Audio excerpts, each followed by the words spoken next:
Assalamualaikum warahmatullahi wabarakatuh. Selamat pagi anak semua. Hari ini saya akan melanjutkan materi bahasa Indonesia.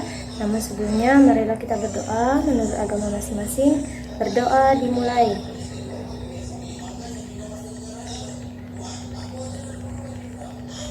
Berdoa selesai. Baiklah anak ibu, saya akan menyampaikan materi yang ada kaitannya dengan materi yang kemarin, yakni tentang teks hasil observasi. Simak videonya ya nak ya.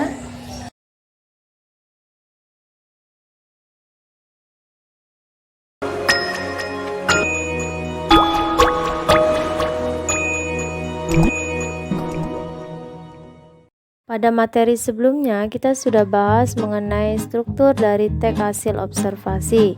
Jadi ada 3 bentuk struktur dari teks hasil observasi. Yang pertama itu disebut dengan pernyataan umum yang berisi tentang gambaran atau definisi umum dari informasi yang dilaporkan. Selanjutnya yang kedua yakni deskripsi bagian, yang menjelaskan bagian-bagian dari apa yang dilaporkan. Dan yang terakhir itu berisi ringkasan ya, atau kesimpulan dari apa yang dilaporkan. Jadi itu merupakan 3 struktur bagian dari teks hasil observasi yang sudah kita pelajari sebelumnya. Jadi hari ini kita akan melanjutkan materi kita pada hari ini, yakni tentang menyimpulkan isi dari teks hasil observasi yang berupa buku pengetahuan yang dibaca maupun yang didengar. Adapun tujuan pembelajaran kita pada hari ini yakni dikategorikan ada 2. Yang pertama, kamu mampu menyimpulkan isi teks hasil observasi yang didengar dalam bentuk diagram, dan nantinya setelah itu kamu mampu menyimpulkan gagasan pokok dari teks hasil observasi yang kamu baca.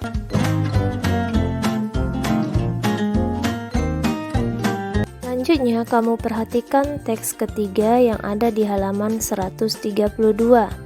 Ya, di sini nanti kamu bisa melihat di bagian bukumu, kamu mampu menyimpulkan isi teks hasil observasi yang didengar dalam bentuk diagram.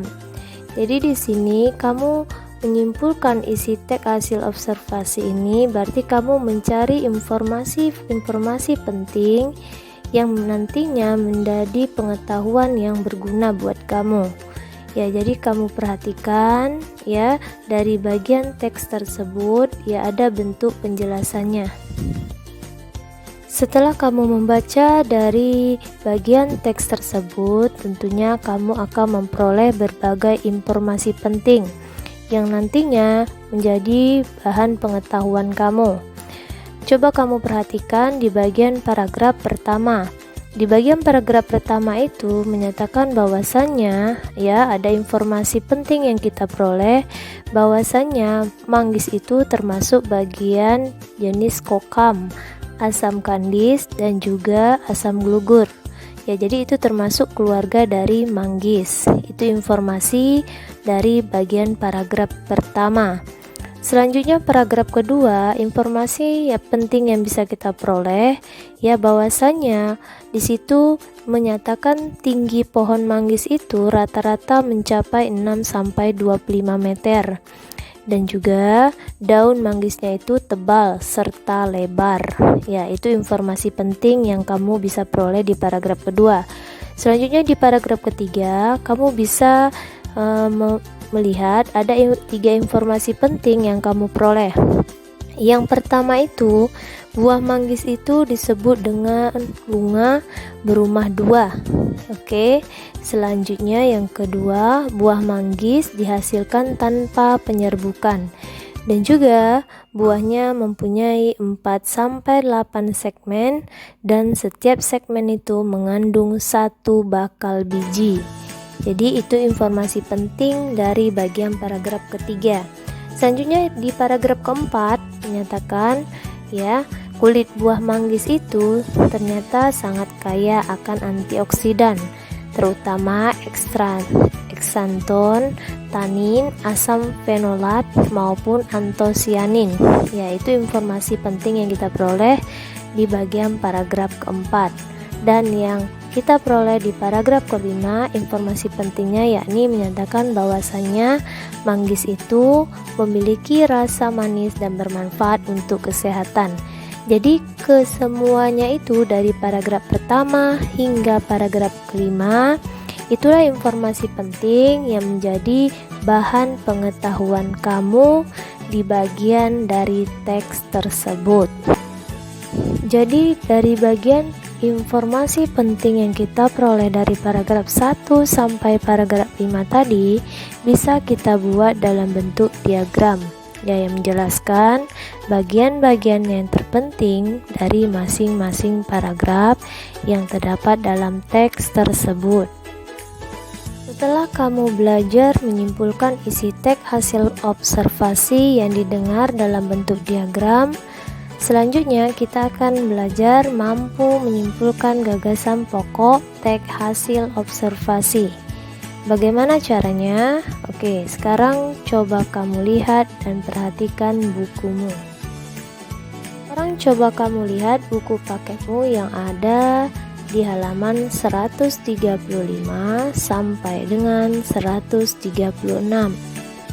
Di situ ada sebuah teks yang menjelaskan tentang sebuah objek, yakni kunang-kunang. Jadi hari ini kita belajar bagaimana cara kita menyimpulkan gagasan pokok dari teks hasil observasi tersebut. Sebelum kamu belajar untuk menyimpulkan, terlebih dahulu kamu harus mengetahui bahwasannya dalam teks hasil observasi itu dibentuk oleh gagasan utama dan beberapa gagasan penjelas. Adapun perbedaan gagasan utama dan gagasan penjelas adalah kalau gagasan utama merupakan gagasan yang menjadi dasar pengembangan suatu teks atau paragraf, sedangkan gagasan penjelas kebalikannya, yakni merupakan gagasan yang berfungsi menjelaskan suatu gagasan utama. Adapun gagasan utama atau gagasan yang disebut dengan gagasan pokok merupakan sebuah inti pembahasan yang tertulis di dalam suatu paragraf dan biasanya diperoleh dari membaca keseluruhan paragraf. Jadi gagasan utama ini berada di awal, di akhir, maupun bersifat kesimpulan dari sebuah paragraf. Jadi sebuah paragraf yang baik itu tentunya memiliki ide pokok dan beberapa kalimat penjelas. Adapun kalimat utamanya itu atau yang disebut kalimat yang menjadi pokok bahasan dalam sebuah paragraf, biasanya itu berada di awal atau di akhir paragraf. Sekarang coba kamu perhatikan untuk lebih jelasnya dari bukumu itu yang ada di halaman 135 sampai dengan 136. Saya akan memberikan contoh dari bentuk penjelasan teks tersebut. Di bagian teks halaman 135 sampai 136, di situ ada sebuah teks yang mana objeknya itu adalah kunang-kunang. Jadi sekarang coba kamu perhatikan paragraf demi paragraf yang ada di bukumu tersebut. Sekarang coba kamu lihat untuk bagian paragraf pertama. Kalimat utamanya itu di bagian paragraf pertama itu letaknya berada di awal, yang menyatakan bahwasannya kunang-kunang itu adalah sejenis serangga yang dapat mengeluarkan cahaya yang jelas terlihat pada saat malam hari. Jadi itu merupakan kalimat utama yang terletak di bagian awal paragraf atau yang disebut dengan istilah kalimat deduktif. Kemudian setelah kita menemukan kalimat utama, tentunya kita akan mencari kira-kira ide pokoknya apa. Ide pokok merupakan bagian dari kalimat utama. Jadi, ide pokok yang terdapat dari paragraf tersebut menyatakan bahwasannya kunang-kunang merupakan hewan yang bercahaya. Jadi, itu merupakan ide pokok yang ada di bagian paragraf pertama. Selanjutnya, kita lihat di bagian paragraf kedua. Ya, kalimat utamanya juga terletak di bagian awal paragraf yang disebut dengan kalimat deduktif yang letak pikiran utamanya itu di awal paragraf.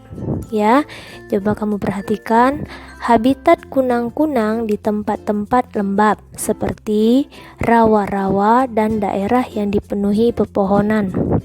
Jadi kalimat itu merupakan kalimat utama yang dibahas dari paragraf tersebut. Adapun ide pokoknya itu ya merupakan bagian dari kalimat utama yang tadi, yakni menyatakan bahwasannya ya di situ ada penjelasan mengenai habitat kunang-kunang, yaitu merupakan ide pokoknya. Selanjutnya yang terakhir itu adalah paragraf ketiga. Ya, tentunya setelah kamu lihat dari contoh-contoh yang pertama tadi, ya bisa kamu lihat di paragraf tersebut yang menjadi kalimat utama di bagian paragraf ketiga itu, ya kamu lihat di situ ada di bagian awal paragraf juga, yakni menjelaskan tentang ya.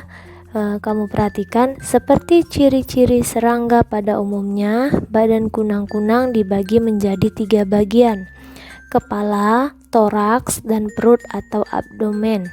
Itu merupakan kalimat utama atau kalimat inti yang terdapat di bagian paragraf ketiga. Ya, jadi itu termasuk juga bagian kalimat deduktif yang letak pola pikirannya itu di awal kalimat. Selanjutnya, ide pokoknya apa? Ide pokoknya itu menjelaskan tentang bagian tubuh kunang-kunang. Jadi, dari ketiga contoh yang Ibu berikan tadi, paragraf 1, paragraf 2, hingga paragraf ketiga, tentunya kamu sudah tahu bahwasannya. Jadi, ide pokok itu ya pasti sama halnya dengan kalimat utama yang dijelaskan. Dari penjelasan yang saya uraikan tadi, tentunya kamu sudah paham bagaimana cara kita mencari gagasan utama pada teks hasil observasi. Yang pertama itu yakni kamu mendaftarkan kata-kata kunci yang terdapat pada bagian teks dari masing-masing paragraf. Jadi contohnya di bagian paragraf pertama itu membahas mengenai kata kunang-kunang. Jadi ada kata kunang-kunang yang terdapat pada bagian paragraf pertama. Selanjutnya yang paragraf kedua itu membahas tentang bentukan katanya itu yakni tentang habitat dari kunang-kunang tersebut. Ya. Dan yang ketiga itu yakni membahas tentang ciri-ciri serangga. Ya, jadi ada bentukan kata serangga yang terdapat pada paragraf ketiga. Ya, selanjutnya yang kedua itu setelah kita mendaftarkan kata-kata tersebut, ya, kita akan mencoba memetakan bagian-bagian pada teks hasil observasi. Itu yang kedua. Selanjutnya yang ketiga, kita akan memetakan paragraf atau memilah kalimat utama dan kalimat penjelas dari bagian masing-masing paragraf. Selanjutnya yang keempat yakni menentukan kalimat utama ya dari masing-masing paragraf. Ya, dan yang terakhir itu yang kelima yakni merumuskan inti dari bagian kalimat utama. Ya, yang termasuk di situ juga merupakan bentuk gagasan ide pokok dari masing-masing paragraf.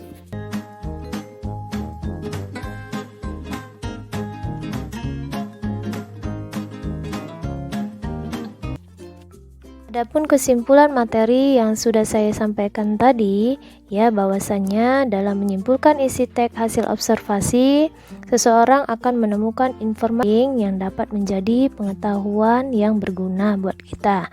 Selanjutnya, dalam menyimpulkan gagasan pokok teks hasil observasi, ya berarti kita sudah mampu mencari inti pembahasan yang tertulis di dalam setiap paragraf.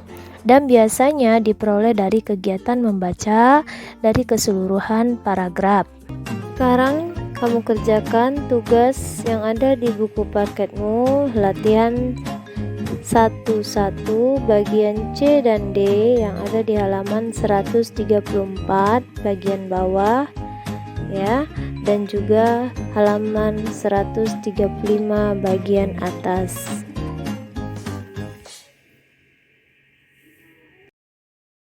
Demikianlah pembelajaran kita pada hari ini, mudah-mudahan bermanfaat bagi kalian semua. Tetap semangat belajar di rumah dan selalu jaga kesehatan.